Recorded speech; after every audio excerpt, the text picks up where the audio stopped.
Fíjense, a juzgar por los títulos que abundan hoy día en muchos estantes de librerías, uno podría concluir que en estos tiempos hay una especie como de fascinación por lo metafísico, no sé si se han dado cuenta, una fascinación por todo aquello, en otras palabras, que está más allá de las realidades que nosotros captamos con nuestros sentidos, por ejemplo, los ángeles, la comunicación con el más allá, la vida después de la vida. Y por supuesto, hay que decir que casi ninguno de esos libros ha sido escrito desde una perspectiva bíblica, obviamente, pero muestran el interés de mucha gente por estas cosas, por lo metafísico. Hubo una encuesta que se realizó en el año 2000, recuerdo, en Estados Unidos, que da cuenta que el 70% de las personas encuestadas dijo creer en la existencia del cielo, porque la mayoría de la gente posee la sensación de que nuestra existencia no puede estar circunscrita a las experiencias que tenemos aquí y ahora. De ahí el anhelo constante entonces de alcanzar una comprensión más profunda de aquello que es infinito y que es eterno. Sin embargo, hermanos, amigos, hay una paradoja envuelta en todo esto. Muchos dicen que creen en el cielo y en la existencia de realidades espirituales, pero esa fe, yo diría entre comillas, esa fe que profesan no parece hacer ningún impacto práctico en sus vidas. Y eso es lo contradictorio. O sea, no parece hacer ninguna diferencia entre lo que ellos dicen creer y cómo ellos viven. Por ejemplo, hay personas que dicen creer en la eternidad, pero viven para el presente. Eso es contradictorio, es paradójico. Y de hecho, procuran disfrutar del presente como si esta fuera su única porción, como si no hubiese ninguna otra cosa que valga la pena, ninguna otra realidad que la que ven nuestros ojos y captan nuestros sentidos. Hay personas que viven así. Y esa es, hermanos, la esencia de la mundanalidad.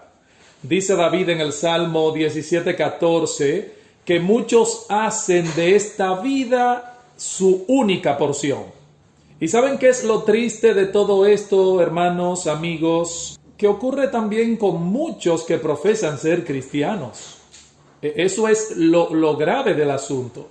Creen en el cielo, piensan que van camino al cielo, pero esa doctrina tiene poco impacto en sus vidas aquí y ahora, y eso es lo más contradictorio.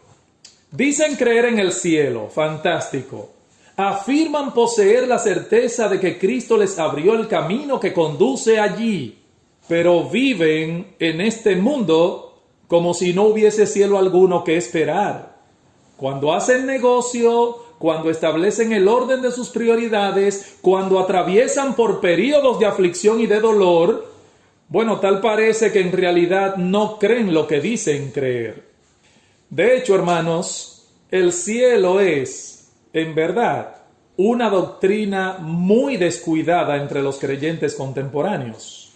Hay tantas cosas que llaman nuestra atención, tantos afanes, tantas preocupaciones de esta vida presente, tantas cosas de este mundo que nosotros deseamos hacer y disfrutar, que tal parece que no tenemos el tiempo ni la disposición de considerar las realidades eternas como deberíamos considerarlas. Otras generaciones de cristianos tenían una conciencia más profunda de que somos extranjeros y peregrinos en este mundo. Pero, hermanos, muchos creyentes hoy en día dan la impresión de que se sienten muy a gusto aquí, de que no anhelan tan profundamente la patria celestial. Ya no se habla en muchos púlpitos sobre el tema del cielo y la eternidad. Claro, ¿a qué se debe esto, pastor? Usted me preguntará. Bueno, puede que esto se deba, en parte diría yo, a que para nosotros es relativamente fácil profesar la fe de Cristo.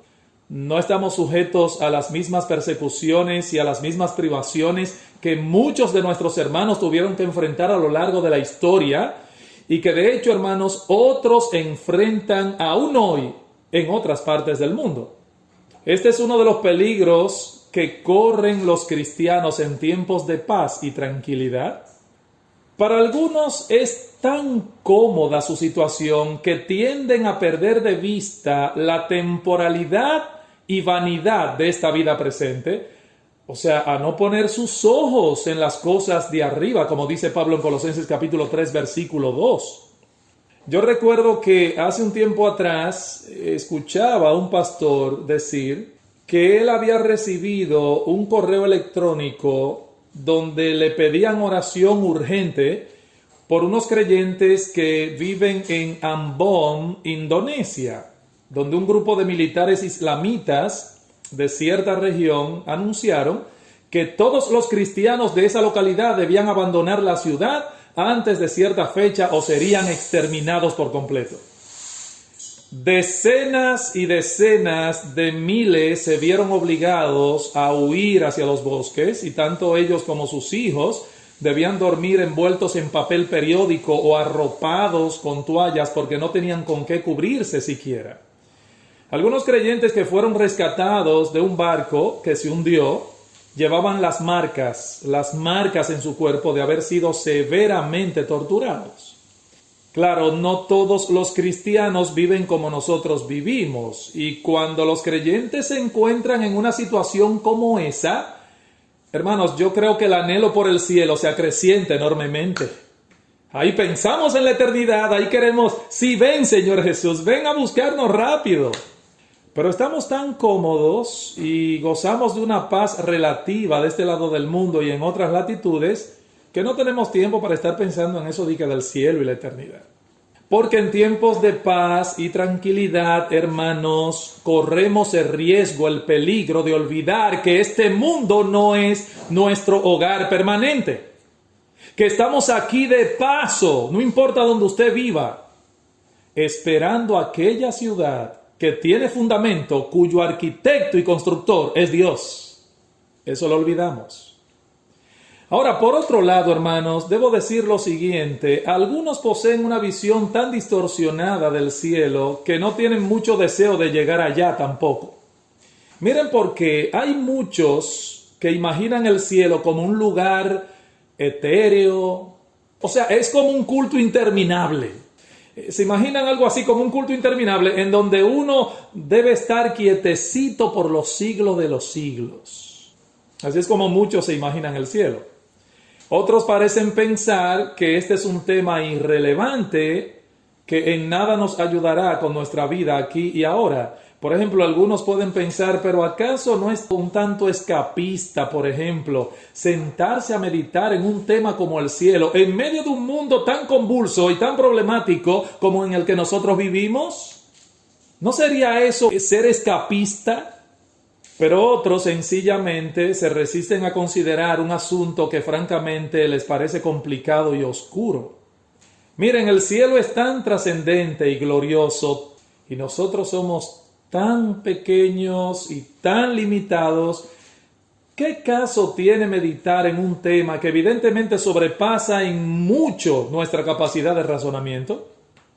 Así que por estas y otras razones, yo creo que muchos que profesan ser creyentes en Cristo y que esperan algún día estar en el cielo, descuidan esta doctrina bíblica tan preciosa, tan vital para la vida cristiana. Y al hacerlo, bueno, hacen un daño enorme, se hacen un daño enorme a sí mismos. Claro que sí, los creyentes deben ocuparse de un tema como este con más frecuencia, entiendo yo, con más profundidad y con más seriedad, y dedicarse a estudiarlo con ahínco. Alguien sugirió algunas razones de por qué nosotros debemos estudiar esta doctrina del cielo. En primer lugar, esa persona decía que debemos considerar esta doctrina del cielo porque muchos dan por sentado que van camino al cielo cuando no es así. Ustedes recuerdan, hermanos, las palabras de nuestro Señor Jesucristo cuando Él nos advirtió en Mateo capítulo 7, versículos 21 al 23, al respecto en el Sermón del Monte? No todo el que me dice Señor, Señor entrará en el reino de los cielos, sino el que hace, no el que oye y conoce, no, el que hace la voluntad de mi Padre que está en los cielos. Y dice Cristo, muchos me dirán en aquel día, hablando del día del juicio, pero Señor, Señor, en tu nombre profetizamos, en tu nombre echamos fuera demonios, en tu nombre hicimos muchos milagros, y Él les va a declarar, nunca os conocí, apartaos de mí, hacedores de maldad. Hermanos, cuán terrible debe ser la condición de un individuo que se pasa la vida creyendo que va al cielo, que se dirige a ese lugar, y repentinamente, cuando ya no hay lugar para enmiendas de ningún tipo, esa persona se da cuenta que estaba totalmente equivocado y de que ha dejado escapar de sus manos toda esperanza de salvación. Hermanos, yo creo que no existe una desgracia más grande que cometer semejante desatino. Así que en primer lugar, muchas personas descuidan esto, a veces piensan que van camino al cielo cuando realmente no entrarán al cielo. Pero en segundo lugar, es importante que estudiemos cuidadosamente esta doctrina, porque muchos tienen una idea muy distorsionada e incluso hasta grotesca, hermanos, de lo que será la vida en el cielo. La perspectiva que tienen es la que han extraído de muchos de esos libros antibíblicos que abundan en las librerías, o conceptos que abundan en redes sociales acerca de la vida futura. Libros y conceptos que tratan de atraer compradores con testimonios, por ejemplo, sensacionalistas y muy sentimentales, de personas que aseguran haber viajado al más allá y haber vuelto y dado su testimonio. Por eso es tan importante que nosotros hoy comencemos a considerar la doctrina bíblica del cielo, para asegurarnos, hermanos, que no hemos sido infectados por esas enseñanzas perniciosas y heréticas que andan por ahí. Pero en tercer lugar, debemos estudiar esta doctrina bíblica del cielo a partir de hoy, porque se trata de una de nuestras armas evangelísticas más poderosas, hermanos, hay que decirlo. Miren, hermanos amados, ¿qué es lo que el Evangelio anuncia? ¿Cuál es uno de los temas centrales del Evangelio de Cristo? ¿Cuál es? Bueno, que Dios ofrece a pecadores la oportunidad de pasar la eternidad en un lugar maravilloso, más allá de lo que podemos expresar o imaginar. Estamos hablando de un lugar al que no merecemos ir, pero cuyo acceso fue abierto por medio de la obra redentora que Cristo llevó a cabo en la cruz del Calvario. Eso es lo que nosotros también predicamos en el Evangelio. Y uno de los grandes defectos, óiganme bien, uno de los grandes defectos que yo veo en el evangelismo moderno es que están anunciando un evangelio que solo ofrece beneficios a corto plazo, y eso no sirve. Felicidad y paz en esta vida, un buen matrimonio, un hogar estable y tranquilo. Pero, hermanos, la oferta real del evangelio va mucho más allá de esas cosas. La oferta real del evangelio es mucho más gloriosa y más trascendental.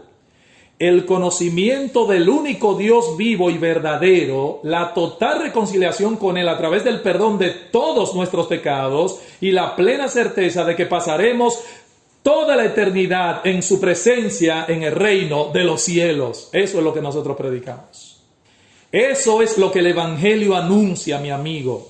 Y cuando la iglesia de Cristo pone a un lado este aspecto de su mensaje, óigame, está prescindiendo de una de sus armas evangelísticas más poderosas. Pero voy a terminar diciendo que en cuarto lugar, esta doctrina del cielo, hermanos, es importante, aparte de todo lo que he dicho ya, porque fortalece nuestra fe. La doctrina bíblica del cielo, hermanos, fortalece nuestra fe, nos consuela en medio de nuestras innumerables aflicciones y ¿saben qué? Nos ayuda en nuestro proceso de santificación también. Yo creo que pocas cosas tienen el poder de despegar nuestros corazones de este mundo y de hacernos ver el verdadero valor de las cosas que nosotros contemplarlo todo a la luz de la eternidad, hermanos, que meditar en la doctrina bíblica del cielo. Pocas cosas despegan más nuestro corazón de esta vida temporal. Amados hermanos, los creyentes que descuidan esta doctrina se debilitan y están más propensos a la melancolía, están más propensos a la desesperanza y a la mundanalidad. Nos estamos empobreciendo espiritualmente si descuidamos la doctrina bíblica del cielo, hermanos. Aun cuando no tengamos todas las respuestas, porque no tenemos todas las respuestas en cuanto a la vida futura, aún eso es así. Sin embargo, hermanos, Dios ha revelado lo suficiente como para que anhelemos estar allí. Lo suficiente como para despegar nuestros corazones del presente siglo malo, lo suficiente como para que vivamos como extranjeros y peregrinos en este mundo, no de boca, sino de hecho y en verdad. Y lo que yo pretendo hacer en esta serie que hoy apenas he introducido es, si el Señor lo permite, abrir las Escrituras con ustedes para echar un vistazo, hermanos, de la gloria que nos espera. La gloria que nos espera. Dice Pablo en 1 Corintios capítulo 2, versículo 9, como está escrito: cosas que ojo no vio, ni oído oyó, ni han subido en corazón de hombre, son las que Dios ha preparado para los que le aman, hermanos. Allí dice Pablo que aquello que Dios ha preparado para los que le aman son cosas que ni ojo vio, ni oído oyó, ni siquiera han subido en corazón de hombre. En otras palabras, se trata de cosas inimaginables, más allá de lo que podemos suponer o concebir. Y aunque Pablo no está hablando allí particularmente del cielo, y yo lo entiendo, pero es indudable, hermanos, que está incluido el cielo allí. Ese es el gran final de lo que Dios ha preparado para aquellos que le aman. Pero eso no es todo lo que Pablo dice ahí en el texto. En el versículo que sigue, Pablo dice: pero Dios nos las reveló a nosotros por el Espíritu. Hermanos, estas cosas no quedaron ocultas. Gloria a Dios por eso. Él nos las reveló en su santa palabra. Allí, Él nos dice lo que debemos saber por ahora, y consolar nuestros corazones y fortalecer nuestra fe con la mira en las cosas de arriba. Pongamos entonces, hermanos, la mira en las cosas de arriba y vivamos viendo lo que no se ve, porque las cosas que se ven son temporales, pero las que no se ven son eternas. 2 Corintios 4:18. Así que, ¿qué les prometo, hermano, ver en esta serie? Vamos a ver, si Dios lo permite, lo que será el fundamento de estas meditaciones. El tema que voy a considerar, hermano, es que Dios creó el cielo para su gloria, y lo haré bajo 3 breves encabezados muy sencillos. Una breboca simplemente para ti. Veremos la gloria de Dios desplegada. Segundo, la gloria de Dios opacada. Y en tercer lugar, la gloria de Dios restaurada. Así es que yo espero en el Señor que ustedes me acompañen en esta fascinante travesía a la luz de las Escrituras, a lo largo de las Escrituras, para ver esta bendita doctrina del cielo. Que Dios te bendiga y que Dios te ayude a despegar tu corazón de este mundo y a poner tus ojos en la eternidad. Amén.